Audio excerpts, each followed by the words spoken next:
morning, everyone. We'd like to get started. We don't have a lot of time, and we have a tremendous amount of material to cover. Let's begin. I'm your moderator. I'm Gregory Lewis. I'm with the Connecticut Small Business Development Center. We have a great panel here, and I want to give them as much time as possible to cover as much ground as possible, and then also give you plenty of time to ask whatever questions you'd like to ask. So I'm going to give each of our panelists, let's say, 10 seconds to briefly introduce themselves, and we'll get started. Good morning, everyone. My name is Kara Mitchell. I am an agency principal with Mintz and Hoke. We are an agency that helps build brands, and we do that for a range of different size businesses, everything from nonprofit to small business up to Fortune 500 and 1,000 companies. Excited to be here today to hopefully offer some guidance for all of you. Hello, everybody. My name is Ellie Greenburg. I am the CEO of Wonderlosity. We are an immersive retail company who owns experience shopping. You might know some of our stores, Alice in the Village, Alice Haunted Bookshop, Arisu, and the Cloak and Wand. Excited to be here. Good morning, everyone. How y'all feeling? All right, awesome. Good morning. My name is Kayelani Vasquez. I'm the CEO and founder of Boss Babes and Brunch. We're a national female entrepreneurship experience traveling all over the country to provide a space for female entrepreneurs to connect. Later on, you guys can scan my QR code here, or my shirt was made by Hecho by Elena, so you can scan here. Thank you. And I'm Megan Gilbert. I'm the Vice President of the Chamber of Commerce of Eastern Connecticut. We're based in New London, but we serve primarily New London and Windham counties. We are a private nonprofit business association, so we're open to all businesses who want to get their name out there and learn what we have to offer. Okay, great. Thanks very much. So, again, we do not have a lot of time. I'd like to divide this up into 3 sections. The first section will be basics, because I understand we have a broad array of experience in this room. So I'd like to start with about 10 minutes on basics, then 10 minutes on community, and then lastly, the final 10 minutes essentially covering what's new in marketing and what we need to be aware of. So the basics. I'm going to start with something that, as a business advisor, I encounter all the time. People come to me, they want to start a business, and I ask, all right, well, who are your customers? Who do you expect to sell this product to, or product or service to? And generally they say, well, because of the internet, I can sell to everybody in the world. And that is generally not the case. So, customer discovery. Let's throw it open. One of the things that we talk about a lot with our clients is when you're starting a new business, or even if you're an established business and you haven't gone through this exercise, you want to create what's called a positioning statement. So stay with me here for a second. We're going to get a little bit technical, but I'll break it down for you. There's 4 key elements in your positioning statement. And the first is your target audience. And like Greg just mentioned, that is the most important work that you can do as a business. And absolutely, a lot of people say that we can target everybody because of the internet or whatever it might be that helps you reach a lot of different people. The reality is that it's actually more about exclusivity than it is about inclusivity. And the more focused you are to talk to certain people, you're not going to try to be all things to all people. So your positioning helps you define what you stand for as a company. And that's really important. And so that first anchor point of the positioning is defining who your audience is. And a lot of people look at audience as a demographic, but you don't have to. You can look at it as a psychographic. So is there a shared value amongst a different group of people that you tend to work well with in your company? And that can cut across a number of different age ranges, genders, you name it. The second piece is defining your frame of reference. And this is a tricky one, but for all of us who buy things every day, we like to compare ourselves to other products, right? So if I'm buying a pair of shoes, I'm going to compare that to another pair of shoes.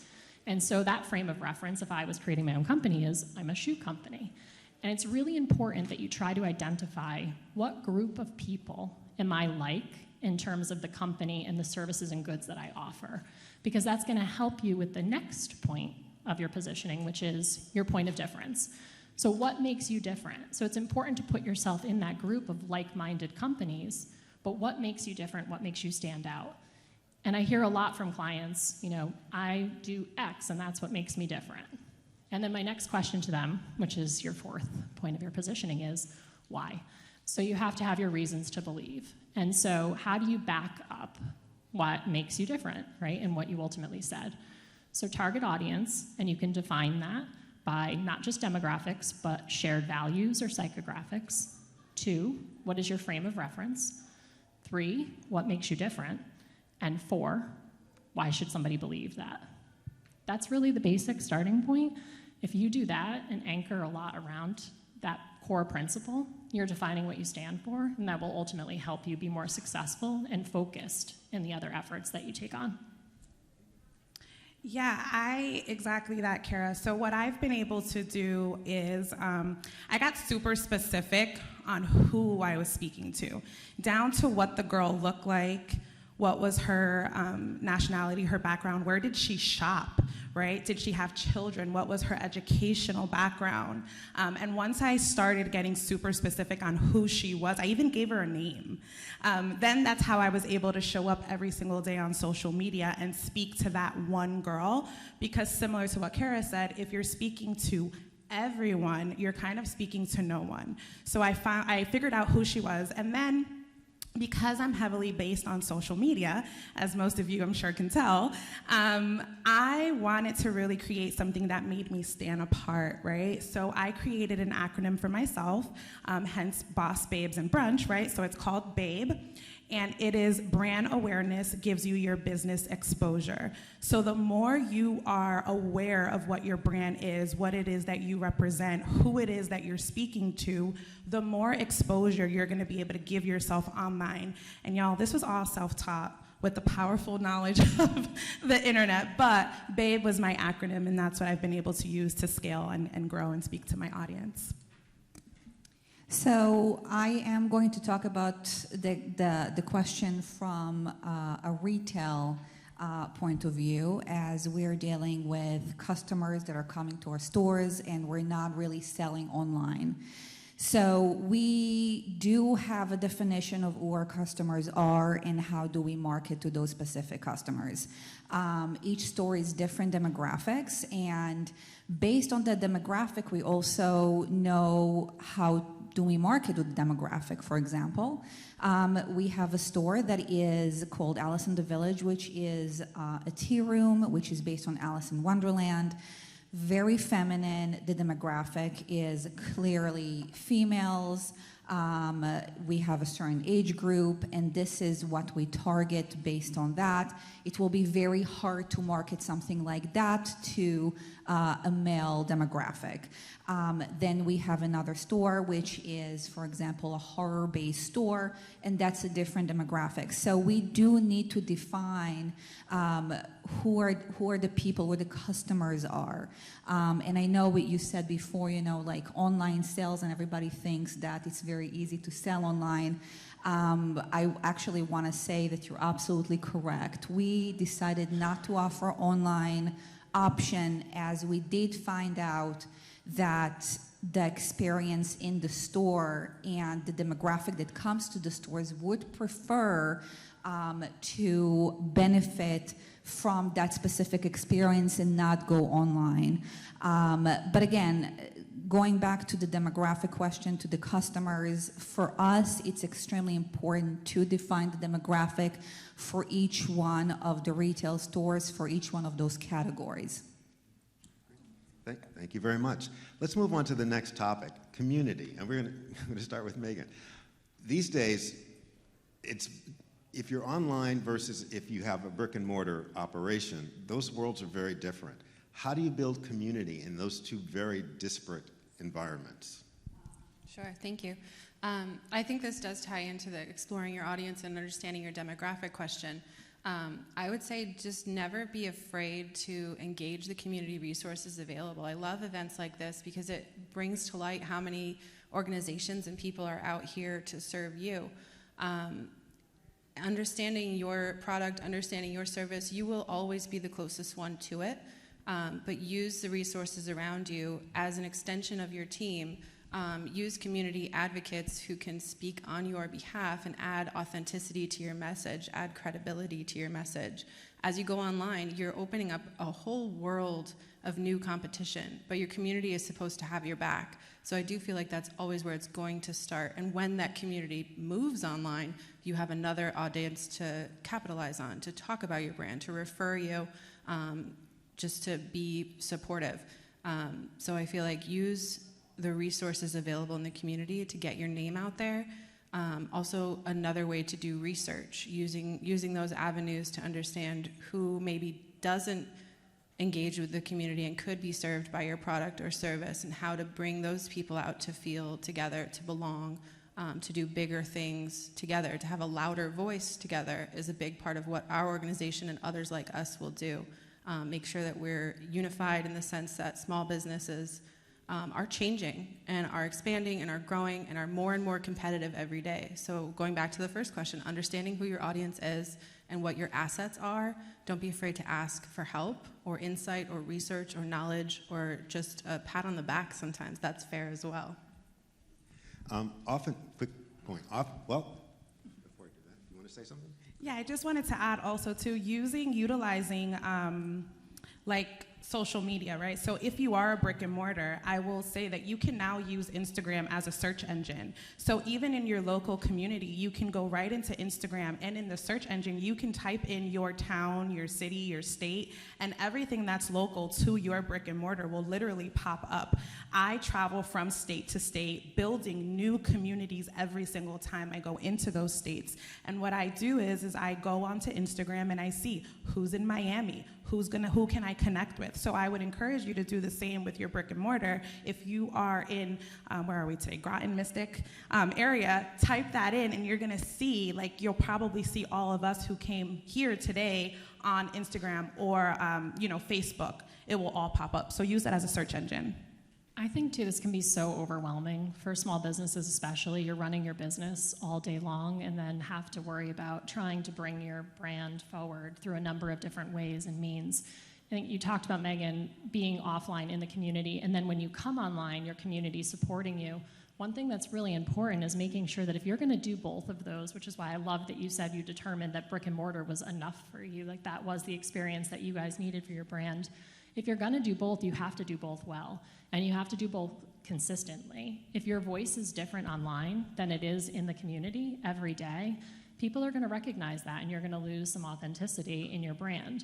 And so that work up front, again, I'll probably be a broken record today on the positioning, is really important because it makes sure that you bring that consistent experience in both of those different environments forward. And so making sure that you maintain that and do what you can do well. No one's saying that you have to be everywhere. Be where you can be well, because that's going to be the most important at the end of the day. And I just want to add one thing regarding community, because we are very much a community-based business. We're trying to be as part of the community as much as we can, and we do this in different ways.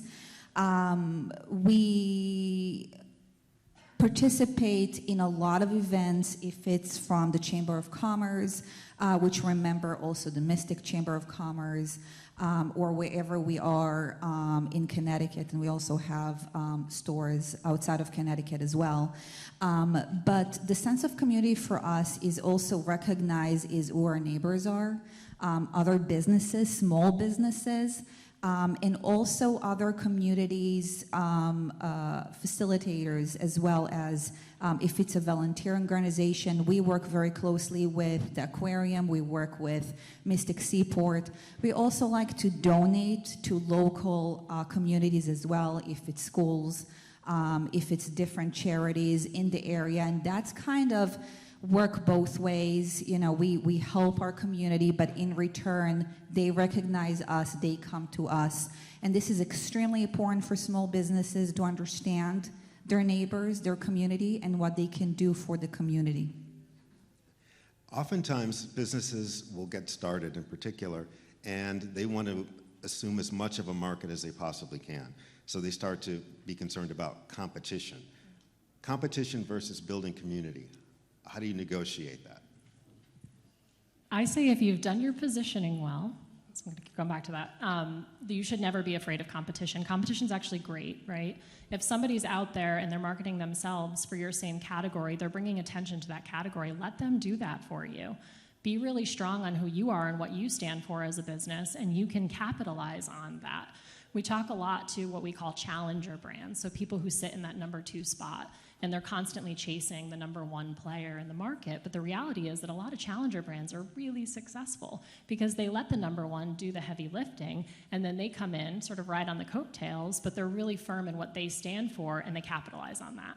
So competition is extremely helpful. That's why we talk about that frame of reference being so important in your positioning statement, because it's who do you want to surround yourself with, and who you should be very well aware of who your competition is. If I talk to a client and they say, I have no competition, I'm probably going to turn around and walk back out the door because you're not being honest with yourselves. Everybody has competition. Even if you're fighting status quo, that's competition. So know what your competition is, and then be honest to yourself what you stand for as a brand, and then go after it. It's great. I'd say I utilize a lot collaboration over competition, and who can you also pull into the room with you, right? Who can you also pull up a seat for at the table? Who can you bring and who can be in support of your business, but also how are you collaborating with them? So example for me today, right? I decided to wear a shirt that is not made by me, but it's made by a small business in the community. And that's my way of collaborating with her to be able to amplify her voice as a small business, and also while doing the same for Boss Babes and Brunch. So it definitely for me is collaboration over competition. I think also the consumer benefits from competition. If you're faced with a monopoly and there's only one company who sell your product and they have that kind of stranglehold on this industry, that's so rare, but it does frustrate the consumer to no end to only have that one option. So I think understanding who your competition is, being friendly competition is always going to take you that much further. Is there a way that your product can be slightly different, slightly stronger? Your service can be slightly enhanced. You offer this and they offer that, and we're in the same industry. That's also fair. But we see that the consumer wants to know who the competitors are so that their options are open and they can make educated and informed decisions. And by the end of that process, they will be a more loyal customer to whomever they've chosen. So knowing who that customer is, knowing who your friendly competitors are, knowing who your potential collaborators are, those I think are all really important facets of how you go about building your business. The other thing to keep in mind is that people think that you're competing on the product or service that you're offering, and that's actually not the case at all. It's more about the sizzle, I think, right, is the quote, than it is the steak itself. And so how you actually talk about yourself or the experience that you're delivering is how brands are competing today. And so you really have to think about what is that experience that we want to bring forward and how can that be unique or different. It's not really the product or service. I think we've all been around long enough now that pretty much all the products are about the same that we've had over time. I wish I grew up years ago in generations when things were actually new, but they're not, right? It's incremental innovation in most cases at best. And so it's that experience that you can bring forward that's really important. I'm going to keep pointing to you because I think you've done this really well, right? That experience in store, that is how you're differentiating yourselves. And so that's really important when you think about that. And then how does that experience carry across a number of different channels if you're going to be online or offline? So making sure you bring that consistency. Right, and I think you're absolutely right. In competition today does not necessarily have to be from another business next to you. It can be online. And that's the major competition that we have right now. The majority of the stuff that I sell in stores, people can buy online and probably can buy it cheaper. And so why would they come? Why would they come and spend money on a product that they can buy online? And I'm 100% agreeing with you. It's about the experience. It's about what you offer. And it doesn't matter if it's a coffee shop right next to you that you're competing with or an online store of a giant, well-known brand that you're competing, or with Amazon. If you have something that is providing an experience for your customer, if they feel that they get something that they cannot get from your competitor, they will purchase it from you. Most customers are going to buy with their heart and not necessarily with their mind. And so you talked about actually building the little persona. What did you call it, though? You didn't use that term. I used a marketing term. Yeah. So you sort of built that babe, right? What she represented and how you were going to go out and find her online. And because customers buy with their heart and not with their mind, you want to think about your customer in a more emotional, not a rational perspective. And we'll oftentimes work with our clients to bring forward 3 key areas that are classic brain chemistry that helps you to determine how to connect with your customer more emotionally. We look at crave, concern, and comfort. So what does your audience crave, right? What's sort of something that's so intriguing or interesting to them? What's going to comfort them? And what keeps them up at night? I want to see a show of hands. Like, how many of you think you understand your customer from that perspective today? Good. Oh, you guys rock. That's why small business owners are awesome. You can come teach some of my Fortune 500 and 1,000 clients something. But you're on the front lines every day, and that's why you're awesome. You're connected to your customers. That's so important. Keep doing that work because you're understanding your customers on a different level. And that's ultimately how you're going to be able to connect with them and build those experiences because you're understanding some of those key emotions that are so powerful and potent when it comes to building your brand. Really quick. And also, people buy from people. People like people, right? The more, like Kara was saying, the more you connect to their heart and you're just showing up authentically as you are, the more people are going to be enticed to wanting to come to you. You are your brand. And I know a lot of times people are like, oh, it's not the product or the service. It really is who you are. Are you likable? Are you approachable, right? How are you showing up? Because people like people. I mean, it's just the reality of it. I've bought so many things that I shouldn't have because I felt bad and I didn't want to say no. Okay, and that actually leads us into our last topic Bad area. purchase decisions? Yeah, pretty much. I do want to talk about changes in marketing. As many of you are probably aware, it's very difficult to get people to respond to an advertisement, either online or anywhere else. So one of the newer things happening in the marketing world is influencer marketing. So I want to talk a little bit about influencer market, and on top of that, because we don't have a lot of time, we're going to integrate that with the advent of artificial intelligence and how that applies to marketing as well. So I'm just throwing the floor open, and you guys can respond to that any way you like. Yeah, I'll definitely start with influencer marketing. So for me, that's how I use a lot of influencer marketing, and what I do is I specifically use influencers who are in the cities that we're going into, right? Do they have a large following or a large community online to be able to bring that into a space similar to where we are today? So our events bring out anywhere between 150 to 200 women in states that we've never even gone into before, every single time quarterly. But a lot of it is because I utilize these influencers that are online to push promo. I do a lot of marketing. A lot. I pay a lot for marketing, but I also collaborate a lot of the times. And then one of the things I also wanted to mention is I met a gentleman today. His name is Blessing, and he is the owner of something called Wahoo Live. And so what they do is they're able to live stream. They have a audio visual. They have tons of different things. And we were speaking, and it struck me because I'm like, this is a person who I can collaborate with and do live streaming, right? And then also push forward those influencers to be able to capitalize and collaborate on what it is that he's offering. So my influencers are in those states, in those cities. Even if they're micro influencers, I do use them. And I also pushed an ad in Times Square as well for $15. So reach out to me so I can also give you the plug. But yeah, I love influencers. They're like the meat and potatoes to Boss Babes and Brunch. I would just add to that to be very strategic in your choices in working with influencers and using AI. People are getting overwhelmed with AI content. It's becoming more and more repetitious and obvious when it is written. So always check it, check your work. I sound like a teacher, but please. We see this all the time with companies who join the chamber or are new to the community.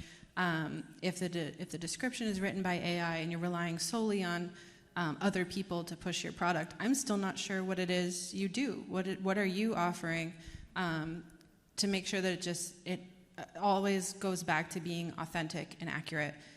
So check your work, ask questions, be strategic in who you're working with. Are the followers real? I also know how often small businesses are asked to work with influencers of varying levels of size and credibility. I also know how often you're asked to donate to causes like that. And half the time, those conversations aren't even from a real person. So there is change that's happening that's going to continue to happen, but Don't put all your eggs in one basket would be my advice, having seen it come through the door many, many times.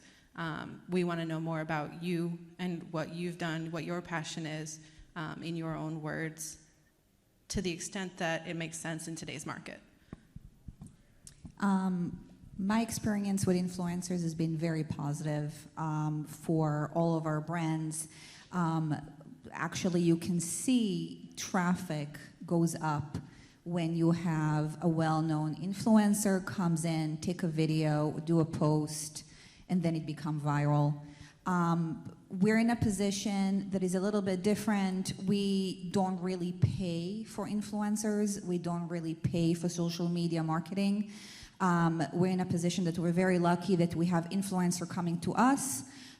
They would like to come. They would like to do video. They would like to create content, which we're very fortunate. When we do have any influencers that contact us and wants to work with us, it is important very much to understand who that influencer is. Is this influencer is the right person for our demographic? If there's someone that is have enough followers and they're authentic followers and not just fake, because you can buy followers very easily these days. So if someone has 100,000 followers, you can do a little bit of research and see where the followers are from. If you see most followers from Eastern Europe, I would probably say this is not a real influencer. But it's extremely beneficial. Good influencer can impact a business. And I think this is the way that we're looking at future marketing. I mean, this is really how it goes. And regarding AI, I didn't have a lot of experience with AI yet. Mostly using AI to help us write job descriptions that are trying to define that it's hard finding the words. But I do believe that we will see AI getting integrated more and more into daily lives, especially businesses. I think overall, I mentioned this just a little bit earlier when we were chatting, it's really easy to get caught up in the things that are new and exciting. And if you can't do them well, I'm going to stress again, don't try to do it or engage with them at all. Do the things that you know you can do well comfortably and go after that.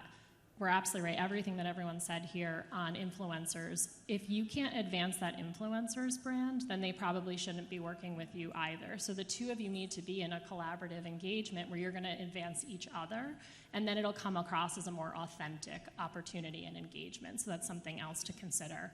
When it comes to AI, we're really on the bleeding edge of this still from marketing perspective. We have not quite figured out a lot of the rights that are associated with the content that is out there that's being used. So you run the risk, actually, especially as a small business owner right now, potentially using AI to generate content that has some rights protection associated with it and could get your business into a little bit of trouble right now. So I would caution you in terms of exactly, I think as you mentioned, Megan, like use it to start maybe something for you, that white page syndrome that can kind of paralyze everybody. Get something down on paper with that and use AI in that capacity, but you have to bring your brand voice and your brand tone through that content and make it your own before you release it, especially with imagery right now. I think that's a really big, tricky wicket that we're seeing brands run into overall. How we're using AI right now for a lot of our clients is from a data perspective. So if you have a lot of data maybe in the company that you're working with, and you need to sort of help identify any correlations in that data, AI can do that very well for you. If you need to try to find generally some key themes or information that you want to glean an insight from in the data, AI can do that for you very well. But just keep in mind, if you're putting your data into an AI generator, it's now becoming part of that public knowledge. So you have to be really careful, again, how you're using this, because you're exposing yourself in a couple of different ways. So again, we're on the bleeding edge. It's something we all have to try and look into, but just be very aware as you're entering into it what potential risks are associated with it. Okay, that actually pretty much eats up our time. I want to make sure we have plenty of time for questions. So, someone with the microphone? Okay. Thank you for doing this.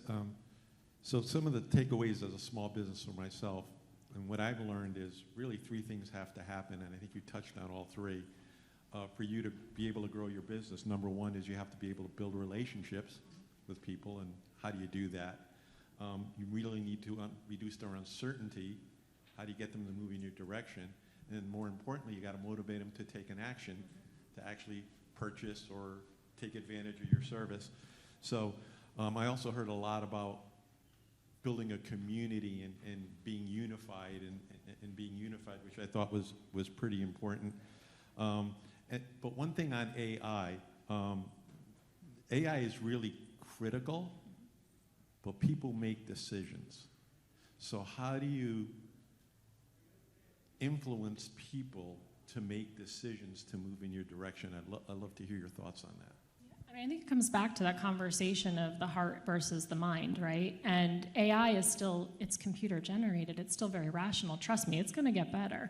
But right now, it's still using things in a very logical sense. And so you have to understand, which many of you do apparently, the ins and outs of your audience to understand how to connect with them on a more emotional level. AI is not going to do that for you. So again, it'll give you that first pass potentially to help you get past that white page syndrome, but you have to then make it your own. You have to bring that emotional connection into that. It's going to reek of inauthentic to your audience if you put something out there that was generated by a computer that you had not already, if you've already produced your own content. Again, it's getting good, right? Like we've seen examples online where people keep changing the prompts in AI to try to shift the tone, but it's still just off that little bit. I think I saw a great post about a couple of weeks ago that took a Nike headline, and everybody knows Nike's brand voice very well, and it kept trying to write the headline through AI using Nike's voice with different prompts, and it just didn't quite get there. There was still that disconnect for many brand loyalists that they would recognize. So you have to start with, so you don't have to. You can start somewhere with it, but the reality is you really do need to bring that human lens on top of it right now, so it's using it in conjunction. Any other questions? Oh, yes, several. Hi. What would you say in the modern sort of marketing landscape is the place of traditional forms of media, like video and audio, as opposed to things crafted for social media, specifically short-form content, and where do those two different types of production fit in? I love that you asked that question because I'm actually going to take it a step further too. There's such a blending right now of what we call tactile and digital experiences. And people are hungry for both of those. Look at you all here today, right? Like I want an in-person experience in some cases, and in other cases, I want a digital experience. But we've all experienced a ton of digital burnout through COVID, so we have to find that balance. We are obviously time-starved, so there's a time and a place to sort of hook people in. We talk a lot about bite, snack, meal with our clients, so how do we bring that bite forward? That's that quick, short-form content. But then how are you going to gather them from that social platform and bring them into your world? So try to get them to come over to your website, and that's where you can give them maybe the snack. Maybe you're getting them to register for something that now I've grabbed their first-party data, and I'm moving them into more of a meal, right? Maybe it's a webinar or an in-person engagement like you're all here today. And so if you think about that as using them all in conjunction, bite, snack, meal, they can all work really well for you to advance ultimately what you're trying to accomplish. I'd say before you're going out and using any of this content, really stepping back and saying, what am I trying to achieve? Because you can put content out till you're blue in the face. I think we're all actually sick of content, quite honestly.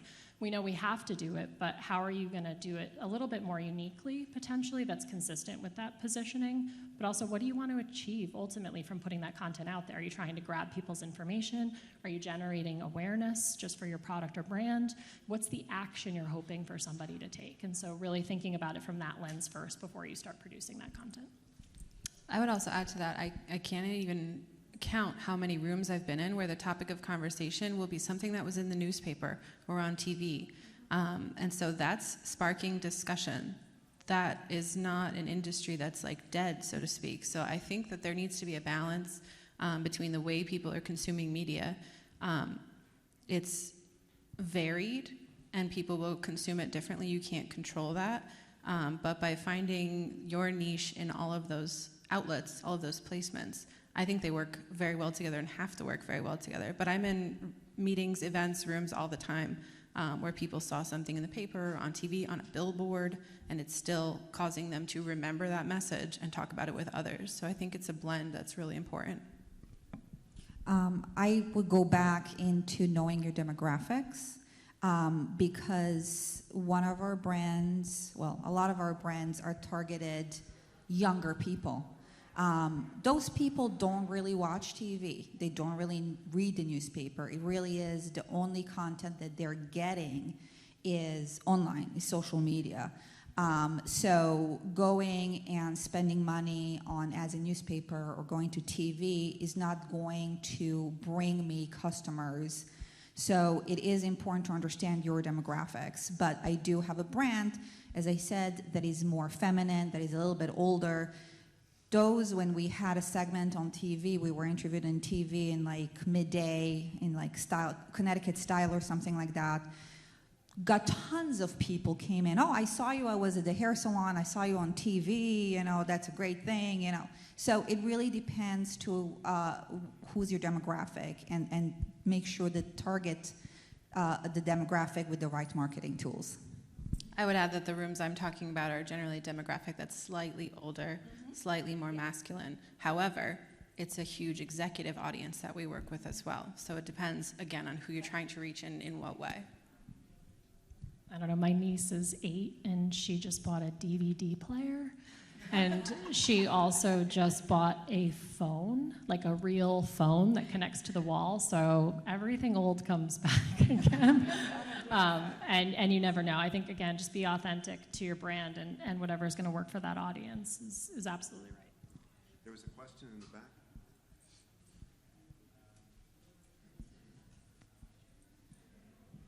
Hi, I'm curious for like the pathway or the marketing tools that you suggest as a starting point if your business is like very established by word of mouth, and then how to like spread it out onto more modern tactics and marketing and such. I think it goes back again, right, to what we were saying on stage, just identifying who your target audience is, who are you speaking to, and if it's really established already by word of mouth, chances are that when you translate that, as long as the brand message is the same and you translate that onto other platforms, it's gonna come through authentically and people are gonna start knowing about who you are. I will also utilize testimonies, right? If it is word of mouth, then the testimonies of those people who have been able to spread the word about your business, they're gonna also be able to do that online. So posting testimonies, whether it be on LinkedIn, LinkedIn is a really great tool. You can also utilize Instagram, Facebook, but posting those testimonies, maybe a Google review as well, so that people know who you are and what it is that you offer. It's pretty easy nowadays to stand up a website. I'd say at a minimum too, if you don't have a website already, you want to at least really work on establishing a web presence for yourself. So that's the digital window into your brand. If you're out there talking to people word of mouth, the first thing people are going to do is likely go back and Google what they heard, and you're going to want to be able to capitalize on that and send them somewhere. From there, I would say if you're out and you're speaking to people too, paid search is a phenomenal tool for you through Google. It's cost per click, so it's only when someone clicks on that search ad that they will drive to your site. But if you did those things well, you can actually target your paid search. If you're going to be speaking in an area or visiting with a customer in an area that's geographically located, centralized, you can direct all of your search spend just to that one area. So there's a lot of really great ways that are very low cost that help you get into the market, but start with the web because they're going to want to search for you and do that well, and then they'll be able to find you. So I'm curious for Boss Babes and Brunch particularly. We're an entertainment business located here in Connecticut, obviously strategically located between Boston and New York. I just have to know, how were you able to obtain an advertisement, electronic billboard in New York, in Manhattan? So what I did was, that's a great question. Get out your pens and paper because this is a good one. So what I did was I Googled first, right? I went on the web and I said, okay, how much is it going to cost me to run an ad, even if it's for 15 seconds? This one was 9 seconds, so it wasn't long. But if you Google Times Square billboard in New York City, it is going to pop up. It's the first one that pops up. You can also send me a DM and I will give you more, like the actual link. And it's through the organization is called TSX, and they run billboards in Times Square every 9 seconds for $15. And so you can do it hourly. That's also if you're trying to build more awareness on social media. Any billboard, anywhere you are, billboards can be super expensive. Luckily for Boss Babes and Brunch, $15 was amazing, and we did it every hour. At that point, it was right on New Year's, and it hit right when it needed to hit, so it was amazing. But I'm happy to send you the direct link. I'm in the season of giving, so I will send you the direct link if you guys want to just send me a DM to Boss Babes and Brunch with an underscore on Instagram. And I do respond. It is me. Any more questions? Good morning. Thank you for all the great insight. We are first-time restaurateur. I dragged my husband into this, so now he's like all over it. But so we're a restaurant here in New London, across from the Hygienic. It's called Favorites Bistro Bar. I'm Haitian, so there's a lot of Haitian inspiration, but it's not your traditional restaurant. So I think we have a great, concept. If you look at our Google reviews, we have 103 reviews, 4.8. People have a great experience. Front of the house is great. It's full service. We have a bar. We do great cocktails, but we're struggling to really get more people through the door. We just had an influencer come in that has 375,000 people, so he's gonna help us out too. But what strategy would you say, you were saying, what is that language? What is that brand? What can I do? What can we do to really make people remember, wow, I like this place. There's something about them. What is the language that, a strategy to be more? Actually, I'm going to jump in. This is a good opportunity to point out the distinction between public relations and marketing. So. Yeah, I think certainly we can go down the path of earned media. Before we do that, though, one question that I would ask you is, you have a really unique concept, and obviously, I think culturally, right, you bring forward some interesting and unique perspectives. I would ask you to dig a little deeper and say, what would be a really unique cultural experience that you can bring forth, if you're not doing that already, in the restaurant itself? I think sometimes people would shy away from going further into their cultural roots, but people are hungry for cultural experiences, and I think we live in a state that really does embrace diversity and cultural experiences. You're sort of outside of the pocket. I think a lot of that is happening in and around maybe the Hartford area right now, but it's a huge opportunity for you to lead the way in that regard. So I think dig into your cultural roots and try to identify, is there something unique culturally that you can bring forward? That in and of itself then can be an anchor point to use, as Greg mentions, in what we call public relations or earned media. So there's three different types really of media. There's paid media, which is paying to have an ad placed. There's earned media, which is you're actually pitching media to try to cover your story, so you're earning that coverage. And then there's owned media, which are things that you own, like your website, your social channels, that don't really cost you anything except for your time and energy to put that content out there for people. So I would say try to identify if there is a really unique cultural experience that you can take that just even that level deeper, because it sounds like the fare, the menu that you're offering is really unique. But is there something else that just kind of puts that little extra touch on top of that? And then can you use that to pitch the media and say, we're bringing this cultural experience forward in our market, and that should catch their attention. Because the media really, you have to, again, it's like an influencer, right? You have to try to advance their brand. So what's going to be interesting for them to run for their viewers? And so find that angle when you're sending them a note that says, this is something that your viewers would be interested in seeing for X, Y, and Z reasons. So that'd be my advice. I would add to that, I know you are members of the chamber, and now our office is neighbors with Favorites. So some of this is just practical things that I'm sure you've already done, but in general, making sure your website is current and easily accessible, making sure your hours are on Google. I'm sure there's a statistic for this, but the abandonment of, I can't tell if they're open, I'm bailing. You're up against the juggernaut of Mystic, the Cuisine Central of USA Today's list of whatever.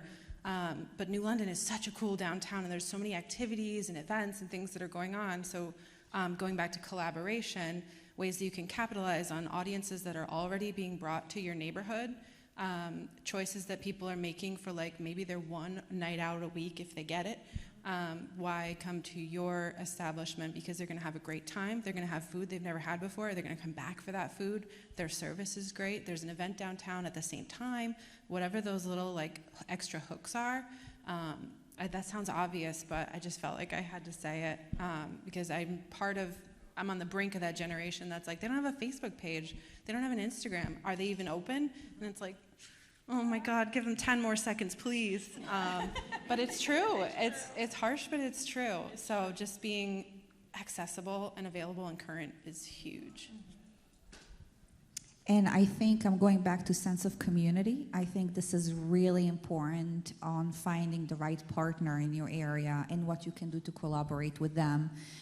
Is there a museum? Is there any kind of organization that you can work with together to create a social media campaign that you can visit both places? Can you offer an authentic meal to people that are coming and purchasing tickets from a certain venue? Really look at partnering with different places around you. It doesn't necessarily have to be just New London. It can be this whole county. But really look for those strategic partners. Also, again, everybody said that, but social media is so important. And, you know, photos, great photos of the food. Ask people to tag you. Go to customers. Say, this is our Instagram page. Please tag us, okay? Offer them even a discount next time they're coming. This is how to get your brand out there. You want people to follow you on social media. This is what you want to do. Influencers, absolutely. Find the right influencers. Offer them a meal. Come, check it out. Take pictures. Put it out there. Do a TikTok. This is how you promote your brand. I would say if you invest any money at all, hire a food stylist and a food photographer. There is nothing more important in the restaurant business because you will turn people away very fast. I am not a professional photographer, and I would shoot a horrible, horrible meal. So definitely you want the right lighting. You want that food to show up as best as it possibly can because people are going to want to look at that and be, you know, excited about what they're about to eat. So definitely if you spend any money at all, start there and get good photography if you haven't already. All right, I think that's all of our time. I think, in fact, we've gone over. So thank you all very much for coming, and I hope that was useful to you.